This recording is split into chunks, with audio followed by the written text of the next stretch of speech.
Não há dinheiro que possa converter uma alma sequer. É necessário que homens e mulheres cheios do Espírito Santo entreguem-se à obra. J. Hudson Taylor.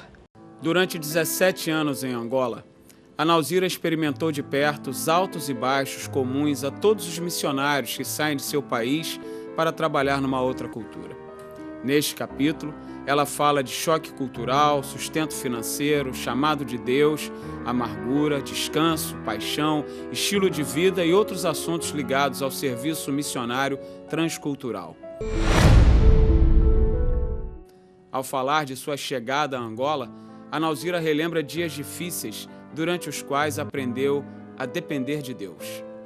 Minha experiência foi muito sofrida, foi traumatizante, mas Deus foi maravilhoso, pois me jogou numa situação de total dependência dele. Quando cheguei a Angola, não tinha salário, não tinha nada, ninguém me prometeu coisa alguma, eu não tinha garantia. Saí do Brasil sem sustento. Eram os angolanos e o pastor que me sustentavam. Tudo muito pobre. Foi uma situação de total dependência de Deus. A moeda angolana estava desvalorizada e a economia caótica. O povo sobrevivia à base de troca. Nesses primeiros anos, a família e os amigos de Nauzira lhe mandavam objetos que pudessem ser trocados por comida e artigos de primeira necessidade. Os artigos preferidos dos angolanos eram camisetas, sapatos, jeans, desodorantes e perfumes. Raquel, irmã de Nauzira, ia ao Aeroporto Internacional de São Paulo quando os voos saíam para Angola e pedia para os passageiros levarem pacotes para ela. Quando fez uma visita à irmã em 1986, levou 2 malas cheias de sapatos e calça jeans para fazer comida. Em Angola, essa troca de mercadoria se chama candonga. É praticada nas praças e ruas da cidade, numa espécie de feira livre. Com o passar do tempo, fiquei conhecida na cidade como enfermeira e brasileira. Fui convidada a trabalhar com o médico do governo, Dr. Bernardino, diretor nacional do Instituto de Pesquisa e Investigação em Saúde. Ele estava sozinho e não tinha ninguém para o assessorar. Tínhamos um centro médico e um laboratório. Eu trabalhava principalmente com pediatria, visitávamos as escolas. Escrevemos vários trabalhos que foram depois publicados. Quem sustentava meu trabalho missionário era o próprio governo comunista. Eu passei 5 anos assim, trabalhando para o governo angolano.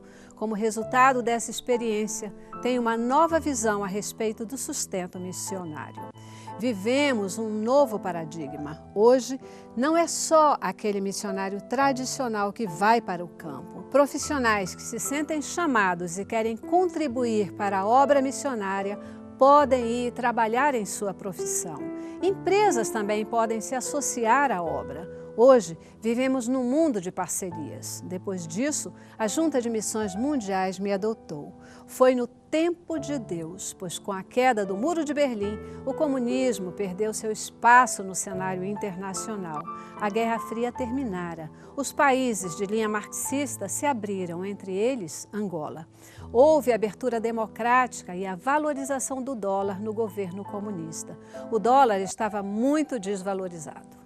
As igrejas batistas brasileiras que adotaram a Nauzira por intermédio da JMM e seguiram de perto seu ministério foram Igreja Batista do Brooklyn, em São Paulo, Igreja Batista de Água Branca, em São Paulo, Igreja Batista Unida do Brás, também em São Paulo, Igreja Batista de Vila Mariana, em São Paulo, Igreja Batista do Recreio, no Rio de Janeiro, Igreja Batista de Atibaia, em Atibaia, e a Igreja Batista em Senador Camará, no Rio de Janeiro.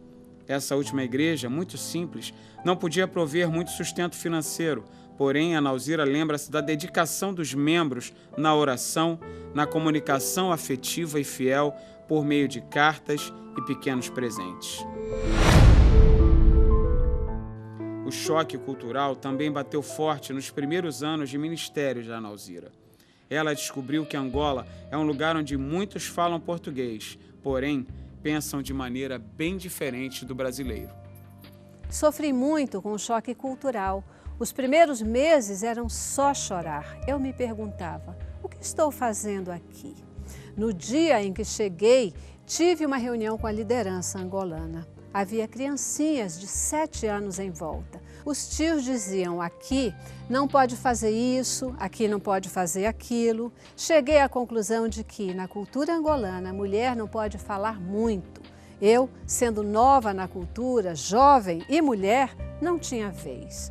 É uma cultura para pessoas mais velhas e homens. Sozinha, orando, decidi que ia ficar calada, que nunca ia falar nada, ia conquistar as pessoas com meu trabalho. E foi isso que fiz. Assim, o africano via a minha seriedade no trabalho e, com o tempo, começou a me ouvir.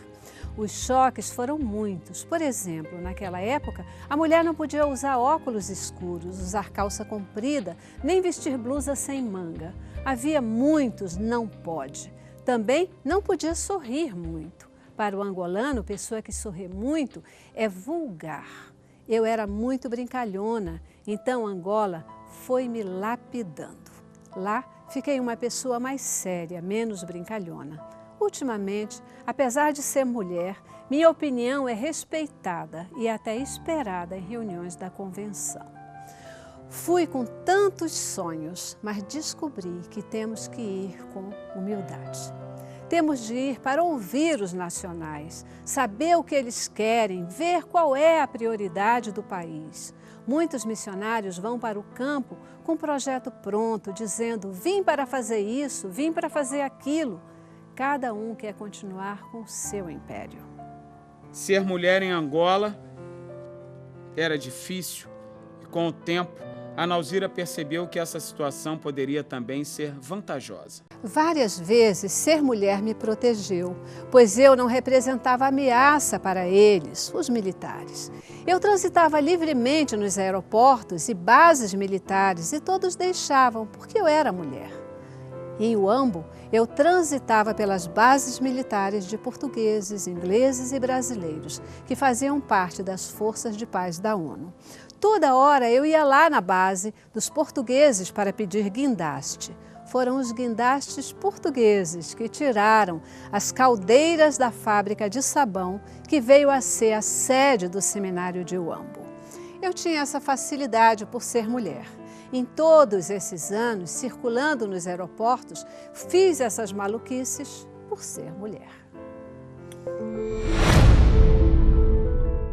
Depois de quase 4 anos em Angola, a Nauzira escreveu para quem ela considera seus pais espirituais, Edmundo e Armanda Caetano de Mello. Desde que cheguei em Angola, é impossível contar as lutas e dimensionar as lágrimas. Tanta coisa tem acontecido, tanta coisa, mas a alegria do fruto supera todas essas lágrimas. A convicção de que Deus me quer aqui é muito grande e isto tem sido a minha bússola. A carreira de Nauzira rompe com o paradigma do missionário evangelista. Antes que a bandeira da missão integral ganhasse popularidade, ela já vivia esse modelo de serviço cristão. Não sou evangelista. Tem gente que fica escandalizada comigo. Não tenho o dom de evangelista. As pessoas pensam que missionário só sabe falar de Jesus, distribuir folheto, andar com a Bíblia debaixo do braço. Eu não. Algumas vezes usei palavras para falar de Jesus, mas minha vida e meu trabalho falaram mais alto. O que causa impacto é o nosso trabalho, nossa atuação no meio do povo. É o nosso amor. Quando a Nauzira decidiu investir a vida na formação de líderes angolanos no Seminário Teológico Batista do Uambo, ela sabia que os resultados seriam a longo prazo. Em um dos seus relatórios, a JMM escreve: peço que explique àqueles que esperam grandes números nos meus relatórios que o meu trabalho é um investimento. Se eu me preocupar com números agora, não vou conseguir realizar um trabalho com qualidade. Era tanta correria, tanto ferido. Tinha o seminário, as aulas. Minha prioridade sempre foi formar vidas, multiplicar, abrir projetos. E em meio a tudo isso, as pessoas questionavam quem era aquela branca na guerra que se unia a eles sem exigir nada em troca. Eles diziam: missionária, eu quero ser como você, quero Jesus. Conheço pessoas que falam muito de Jesus, mas evangelizam pouco. Não sou evangelista.